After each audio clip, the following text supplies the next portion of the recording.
Hi,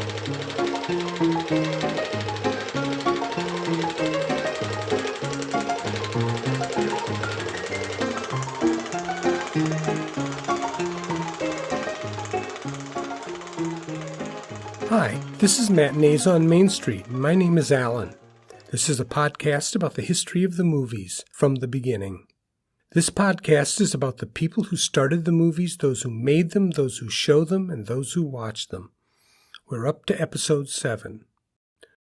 2 episodes ago, ex-Governor Leland Stanford and his photographer, Eadweard Muybridge, finally got together to make a vast photographic series of running horses.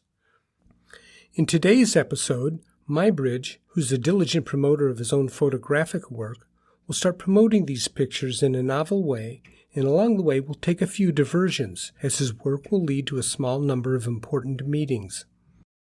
Those meetings can seem like the old telephone gossip game, but they will share information about the process of making serial photographs and lead to the development of the movie camera. Now, Eadweard Muybridge had a lot of gadgets that were purchased for him by ex-Governor Leland Stanford.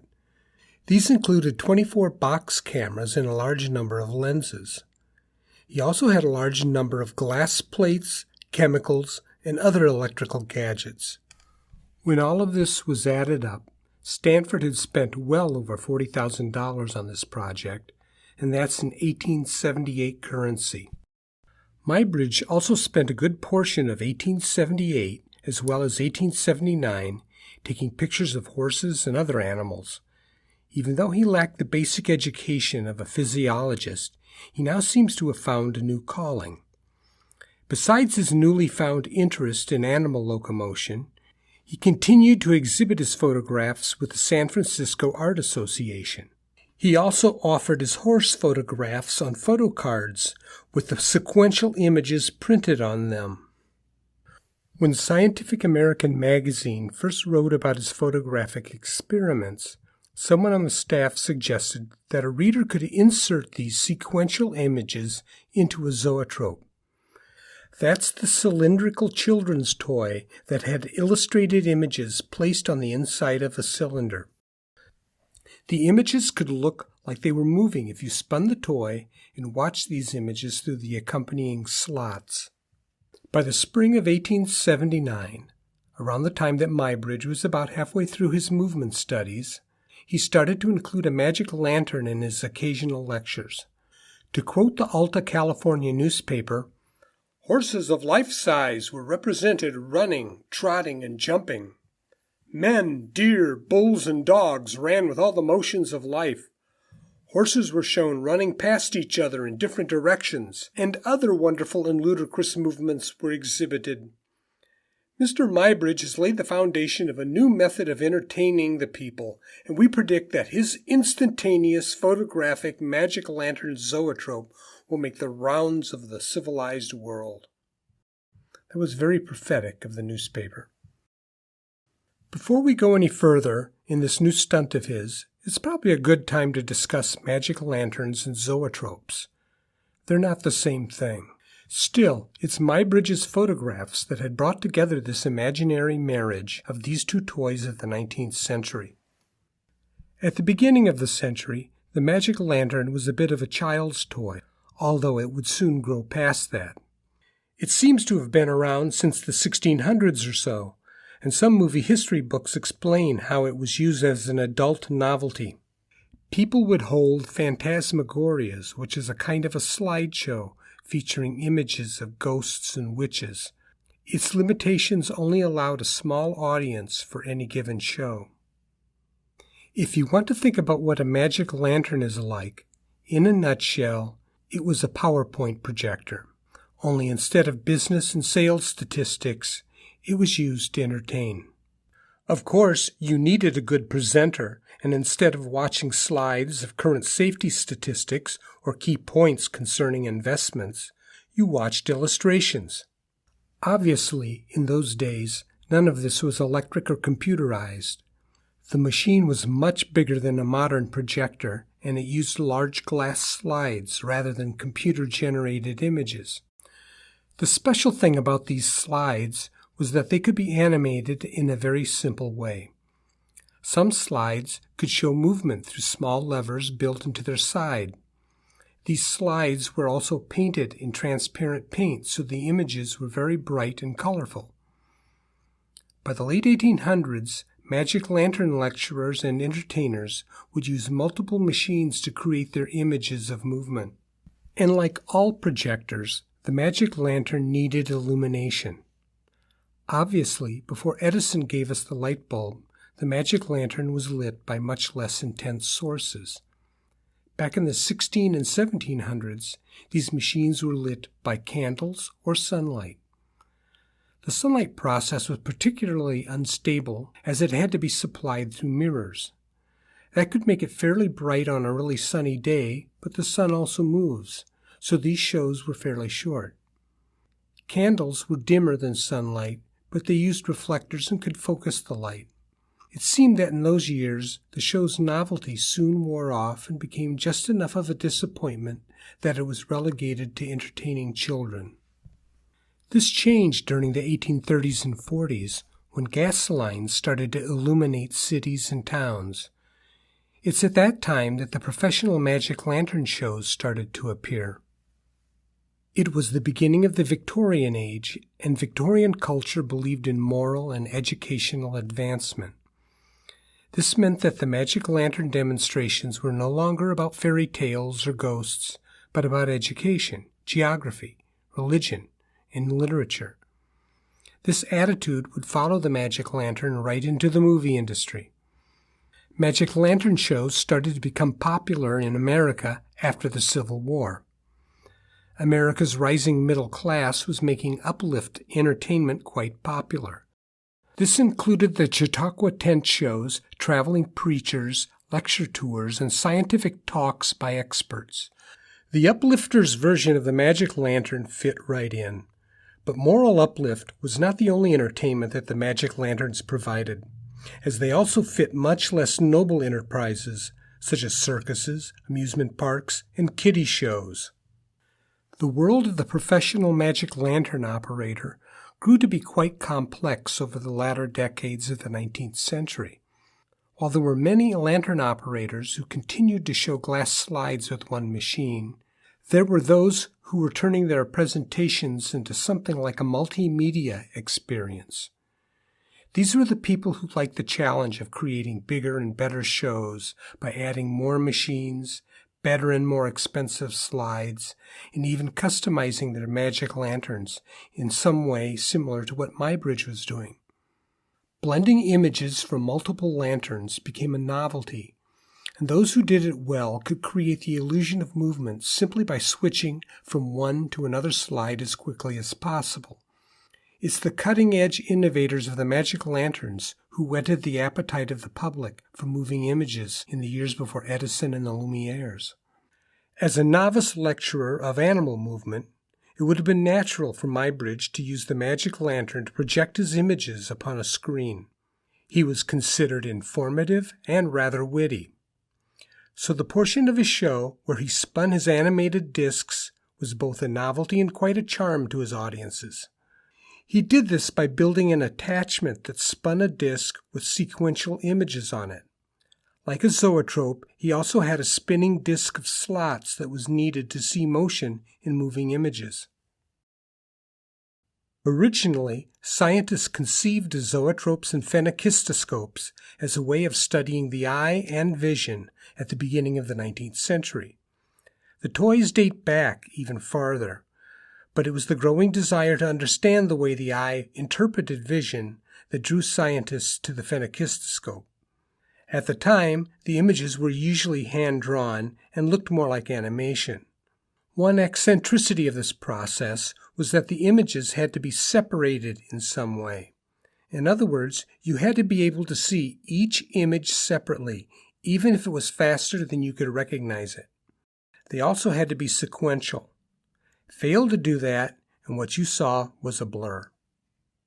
This process was soon called persistence of vision. It would be a number of decades before scientists realized that they had the wrong term to explain this process that allowed still images to look as if they were moving. It's now called phi phenomenon. because persistence of vision refers to the way an image stays on your retina for several seconds after you stop looking at something. Remember the orange circle you stared at as a kid for 30 seconds, and then you looked away to find that you could see its ghost image, only it was blue.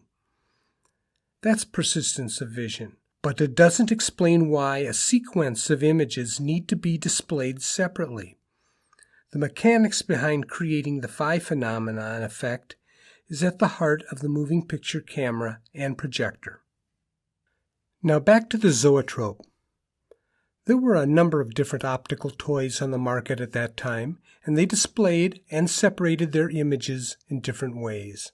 Each type of toy also provided a different way of rotating the images.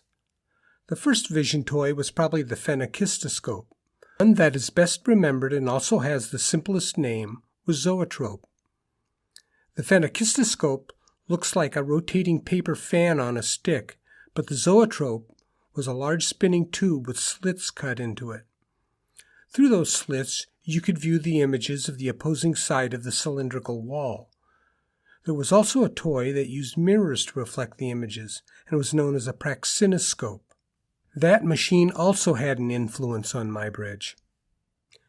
In the summer of 1879, just as Muybridge's animal studies were winding down, a British man took the advice of Scientific American magazine and inserted the separate images of Muybridge's photographs into a praxinoscope. He spun the toy's body and watched as the horse ran. This news was enough to appear in the local paper, and it soon found its way to the American press. Shortly after, Muybridge built his zoopraxiscope.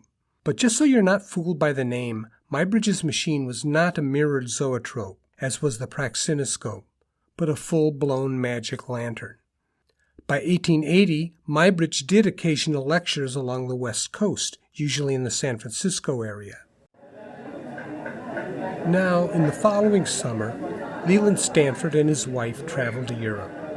There he was greeted almost as a hero by the scientific community. They saw him as the patron of Muybridge's work, and a generous patron at that.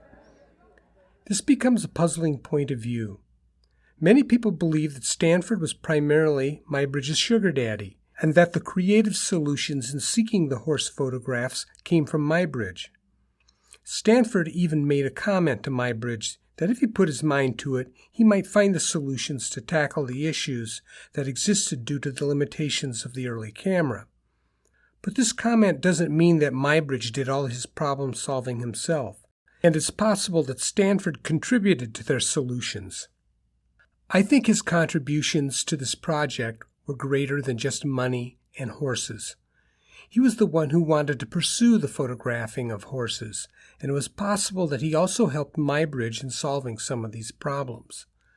And while Muybridge was much more knowledgeable about the mechanics of the camera and the way it worked, this doesn't mean that Stanford didn't have some capable or even enlightened advice. Then again, this is just my opinion. Now, the reason that Stanford and his family went to Europe was to have their portraits painted by a couple of famous French artists. At around the same time, Muybridge resumed his correspondence with Marey. The two had written to each other through the French science journal Le Nature. This happened when the science journal first published Muybridge's photos. Marey was entranced by the work and complimented Muybridge through the magazine. Later, Muybridge wrote back in French, complimenting Marey by letting him know that ex-Governor Stanford had discovered the scientist's work and had inspired them to photograph running horses. It was later that summer that Muybridge also left for Europe. When Muybridge arrived, the Stanfords were still there, and the ex-governor had notified him that the French were excited to see him. Muybridge intended to visit Marey and possibly to connect with the Stanfords. When he arrived, the European scientists treated him like a rock star. In late September, his work was on display at Marey's home, and a number of scientists attended, including German physicist Hermann von Helmholtz, whose work in sound had greatly influenced Alexander Graham Bell, Elijah Gray, and even Meucci. Also attending was Wilhelm Bjerknes, the Norwegian pioneering meteorologist and French explorer Émile Duhausset. While Muybridge would later visit Marey's studio, it was at this party that Marey discovered that Muybridge had accomplished his animal photographs in a way that Marey had not expected. He too wanted to find a way to photograph animals sequentially. In his case, birds in flight. He also wanted to take a number of these images quickly, and while Muybridge had solved those problems his way, the need to photograph from one position, as well as the cost and inconvenience of using a bank of cameras, was not what Marey needed. Another surprise was that Muybridge had accomplished his work using wet plates, allowing Marey the opportunity to introduce Muybridge to the new dry plate system that was appearing in Europe. Not only was the sensitivity of the dry plate chemicals much greater, it could also be stored for longer periods of time and even placed in the camera long before using. It was now being mass-produced at a factory in Lyon, France. The facility was barely surviving and was owned by Charles-Antoine Lumière. His sons, Auguste and Louis, would soon turn the company's fortunes around. In Paris, Muybridge was celebrated at a number of parties and dinners, including two held by French artist Meissonier. He also gave some lectures. The scientists acknowledged Muybridge's work in analyzing movement, and quite a number of realists from France's art world appreciated his efforts to explain the structure of animal movement for artists. Ironically, while the attendees at Meissonier's dinners were among France's greatest artists of the time, all of their names would soon be buried in obscurity, as modernism would soon replace realism. While Muybridge was highly respected by the realists, his work would have a much stronger influence on modern art, especially on Cubism and the work of Marcel Duchamp. Still, despite the future influence, no Impressionists or Post-Impressionists were at these parties.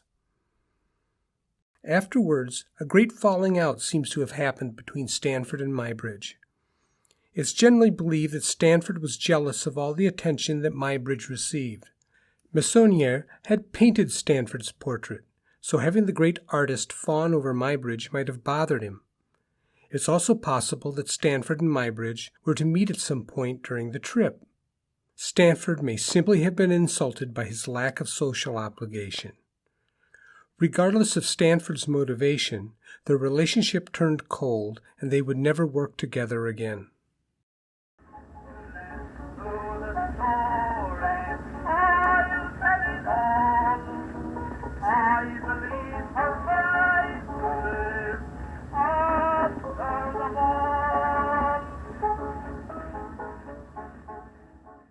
Not long after the meeting of Muybridge and Marey, the French physiologist decided that he would have to build his own multiple image camera.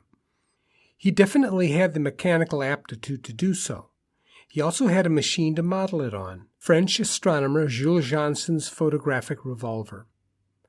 Jansen, along with a number of astronomers, was fixated on the astronomical event known as the transit of Venus. The transit happens when the planet Venus passes before the Sun from the viewpoint of the Earth, and was considered a phenomenon important enough to determine the size of the solar system. In order to accurately record the event, he devised a camera with two plates that overlapped and rotated, allowing small images of Venus to record upon a daguerreotype plate. While its accuracy was not as great as hoped, Jansen announced his machine in the scientific press, and Marey was well aware of it. Unlike the standard box shape of the portrait camera, Jansen designed his machine to be handled like a gun. Marey adapted this idea, but increased the speed and provided a telescopic lens.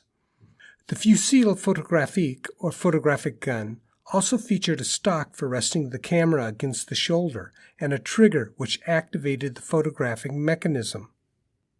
Like Jansen's pistol, Marey's photographic gun took multiple images on one glass plate, this one shaped octagonally. Marey's gun managed to shoot 12 images of a bird in flight. Through the 1880s, Marey took many images of birds flying and continued to improve upon his photographic gun. In 1888, he altered his gun so that it could use film, making it the first movie camera in the eyes of many, including Thomas Edison. Unlike his earlier camera, which he chose to share with people, Marey would actually patent his film-loaded fusil photographique, although he would never manufacture it. Now back to Muybridge's European trip.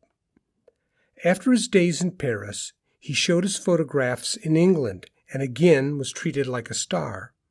At some point, Stanford made a comment that it would please him to have all the animal photographic equipment shipped overseas for use in European labs.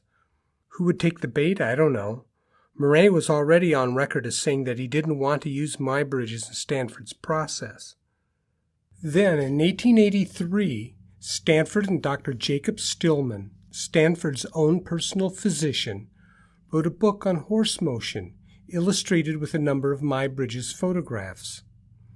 Technically, the book was not about the photographs, but instead used the photographs to illustrate the points the doctor wanted to make about horse movement. Apparently, as a physician, he had his own opinions, as well as his informed knowledge about muscles and bones and other points of physiology. Unfortunately, Muybridge was hardly mentioned in the book, and everyone saw it as a snub. For a short while, this oversight damaged Muybridge's reputation. The relationship between Stanford and Muybridge had come down to the argument about who was more important, the man with the idea or the man who did the work. Muybridge soon started working at the University of Pennsylvania through the efforts of one of his supporters, the artist Thomas Edison. While Edison would help establish Muybridge at the university, like Marey, Edison also found that the multi-camera setup, which Muybridge was still using, not to his liking. Instead, Edison set up his own photographic studio that he used as reference for his paintings. From here on out, it was Muybridge's show alone. He diligently worked on a new series of animal and human photographs. His human photos involved an endless array of kinetic ideas concerning how people walked, jumped, climbed, skipped rope, threw balls, and on and on. He also took the time to take trips to various cities in the East and the Midwest to give lectures on his photographs and demonstrate his zoopraxiscope. The latter was the real highlight for many of the people in the audience. It was beginning to be called living pictures by some people, and while it was still a minor novelty, a few people were starting to dabble in its development, and others were becoming acquainted with the idea. The details of the next meeting are not well defined. Actually, nothing about the circumstances of this meeting is clear, and there is so much contradictory information concerning the details that it's hard to decide what is the truth and what is not. Add to that the personal assumptions that some people make for these two men taints things even more. The only pieces of reliable information is that it happened in East Orange, New Jersey, and that Eadweard Muybridge met Thomas Edison. As for the date, Terry Ramsey, known as being one of the first historians to write about this period, said it happened in February of 1886. There are film histories and Edison biographies that use that date. In fact, some are specific, February 25, 1886. Others believe it happened 2 years later, in 1888. Historian Charles Musser puts it at that time, stating that Muybridge's lecture took place on February 25, 1888, and the meeting on February 27th. That date makes a lot more sense to me. Supposedly, Muybridge's lecture was in East Orange, where Edison worked, but I've seen people place the lecture in places as far away as Kentucky. Since there is proof of this meeting, I think it makes a heck of a lot more sense for the lecture to have been held in East Orange. One thing that is consistent is that the lecture came complete with the zoopraxiscope. Some people even hint that Edison was at the lecture, but most don't think so. So it was 2 days later that Eadweard Muybridge and Thomas Edison met. Apparently, Muybridge showed up at his lab with the hope of discussing a project with him. So regardless of all the conflicting details, what Muybridge wanted was to talk to Edison about the idea of combining the zoopraxiscope with the phonograph. Muybridge was developing a series of sequential photographs that showed facial movements for making sounds. He wanted to combine those with the phonograph so that people could hear the sounds being made. Edison thought it over for a few days and said it wouldn't work. Edison even confirmed that Muybridge appeared at his lab for this reason. So if Edison didn't think it was going to work, why did he become involved in the project? That's a question about Edison that's not often asked. Many of the film histories and Edison biographies that I've looked at just gloss over the subject. Even William Kennedy Laurie Dixon, the assistant in Edison's movie research, seemed to pass the idea off as an indulgence.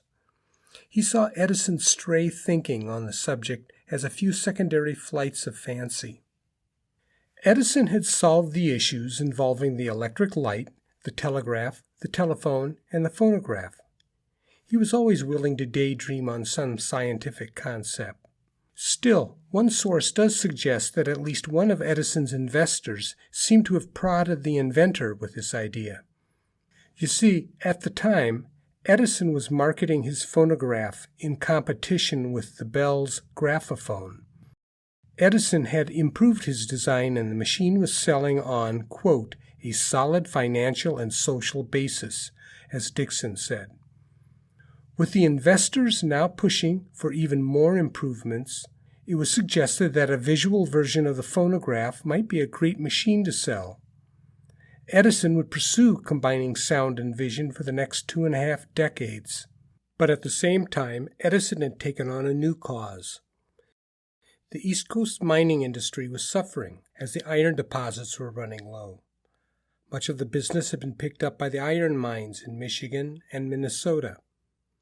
A number of Appalachian mining companies were looking for a way to extract whatever was left at as little cost as possible, and as far as they and Edison were concerned, that solution would depend upon magnetism. For the next several years, the Edison people would have tons of dirt shoveled through a magnetic conveying apparatus, hoping to separate iron and precious metals from the soil and rock. Unfortunately, in the end, the process wouldn't be successful. It would take over a year before Edison would start on the project that he said couldn't be done, when he assigned William Laurie Dixon to attempt to place moving images onto a glass cylinder coated with photographic collodion. In the fall of 1888, he applied for a patent caveat. I had mentioned those in episode 4, but just in case you missed it, a patent caveat is not a patent, but it does protect your concept for a while, giving you time to work on it. As Edison continued to work on the project, he would continue to file caveats until he was ready to apply for a patent. The caveat does explain what Edison was intending, and that was to create a machine similar to a phonograph. The moving images were supposed to be stored on a glass cylinder that was coated with a photographic gel. Like the phonograph, the cylinder would rotate, but instead of a needle sliding through the groove, this had a tube with a microscopic lens that allowed the viewer to see the images go by while the cylinder turned. In early 1889, Edison had his machine shop build what he called a kinetograph, and by the summer, Dixon and his assistant, Charles Brown, were working on the machine and the process. Now, I'll be telling Dixon's story in another episode, but it's important to know that he did work as a photographer before working for Edison. He was probably the only person in the lab who could have worked on this project. He had enough of an understanding of cameras that he knew what would work and what didn't. He also did something that doesn't seem to get much attention, and that was develop a movie camera. There are 2 devices needed in movie making: a camera to record the images and a projector to show them. This needs to be remembered when dealing with all of the machines that get made from this point on. There are so many scopes and graphs and bios and vitas and kinetos that this story can get horribly confusing.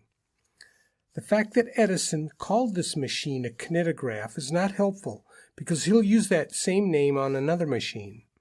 That should tip you off that the design we are now discussing is not going anywhere.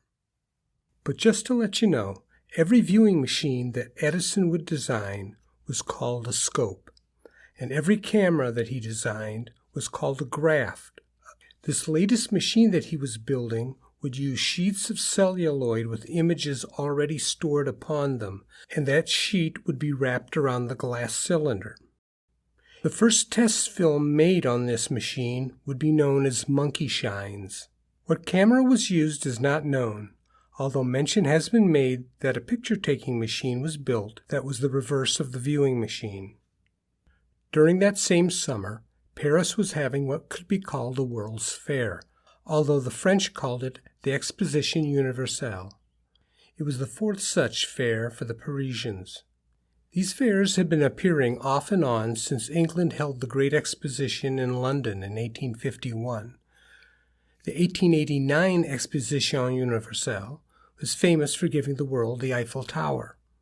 The fair was a celebration of the beginning of the French Revolution and was laid out where the Eiffel Tower now stands in the Champs de Mars, and across the Seine, where Paris's large Jardin de Trocadero, the Trocadero Gardens, now stands.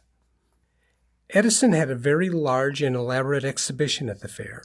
The Edison exhibit took up 9,000 feet, which was half of the American machinery exhibit. There were displays of his phonograph, electric light, telegraph improvements, and even his writing machine. But what took up much of the space was the vast set of miniatures that showed his electrical grid systems for the electrification of various American cities, such as the one he built for New York City. During his visit, Gustave Eiffel invited Edison up to the top of his soon-to-be famous tower. There, Eiffel, along with King Umberto of Italy, praised Edison. A group of Italian opera singers serenaded the king while Edison recorded the event on his phonograph. He gave the phonograph to Eiffel and the recording to the king. In return, Edison was made an Italian count. The American press had a field day with that event. The French scientists were awestruck by Edison. Louis Pasteur invited him to tour his famous medical research facility, and Etienne-Jules Marey invited him to see his laboratory. This was Marey's first time exhibiting at the Exposition Universelle, and the chance of meeting Edison really pleased him. When Edison stopped by to look at his wide range of animal motion photographs, Edison and Marey started talking about motion cameras. Marey mentioned that he hadn't brought his photographic gun, but if Edison could stop by and visit his lab in between all these celebrations that the French were throwing in his honor, he'd show it to him. Now we get to a question that's of cinematic importance. The question is, did Marey invite Edison to visit his lab at some point during his visit to France? And more importantly, did Edison visit? It's very likely that Marey did ask Edison to stop by and see his lab. Having Edison visit would have been considered an honor, but Edison's response is really not known. 15 years later, Marey would say that Edison did stop by. Obviously, to him, it was a memory that was important enough to recall. Another film pioneer, Albert Smith, said that Edison had told him about his visit to Marey's lab, but Smith's accounts are not very reliable. Paul Speer, who is one of William Kennedy Laurie Dixon's biographers, says that Edison never made a statement about visiting Marey, and has suggested that ideas about moving machines came to Edison sometime after seeing the strips of film at Marey's exhibition. So who's to be believed? It's generally accepted that Edison met with Marey at his lab, and for the first time saw a machine that rapidly took photographs using a roll of film. Edison did say that he was inspired by the strips of film hanging in Marey's exhibit, and it's still possible that he devised his kinetoscope machine on his trip back home. The problem with all these accounts is this. After the beginning of the 20th century, when it was becoming apparent that the movies were going to be quite profitable, and that the fact was suddenly awakening the press and the public to the movies. Anyone involved with the process over the previous decade suddenly had an opinion, a contribution, or a memory concerning some idea, situation, or device. And all these accounts were given voice to the public through the mouthpiece of the newspapers. Suddenly, Edison was showing concern over his mechanical child, and perfectly willing to ignore those who contributed to his genius, including Marey and Dickson. At the same time, with the world press hungry for news about the movies, Marey, a man who had always treated his invention as a contribution to the world and as a tool to be used only for science, now decided to join in with the movie game by taking his credit where it was due. Between these two men and all the other people who helped them, as well as all the other independent men seeking a moving picture machine, what we're left with is a tangled mess of narrative nearly impossible to untangle. Marey had started using camera film in 1888 and showed some of those results at the Académie des Sciences at the end of October of that year. By the time that Edison visited the lab, Marey had been using George Eastman's Kodak film in his chronophotographic gun for at least a year. Before Edison had left for his exhibition/vacation in Paris, he had already assigned to Dickson the task of working on his seeing phonograph, although it was one of those projects to be worked on when everything else was done. From this point on, Edison would start using camera film in his quest for a moving picture machine. Whatever camera was built by Dickson would have to accommodate camera film rather than a sheet of celluloid. Others were also starting to use camera film, many of them people whose reputations and discoveries were buried under the fame of Edison and the Lumieres. So next time we'll take a side tour to look at some of these forgotten inventors. Thank you for listening.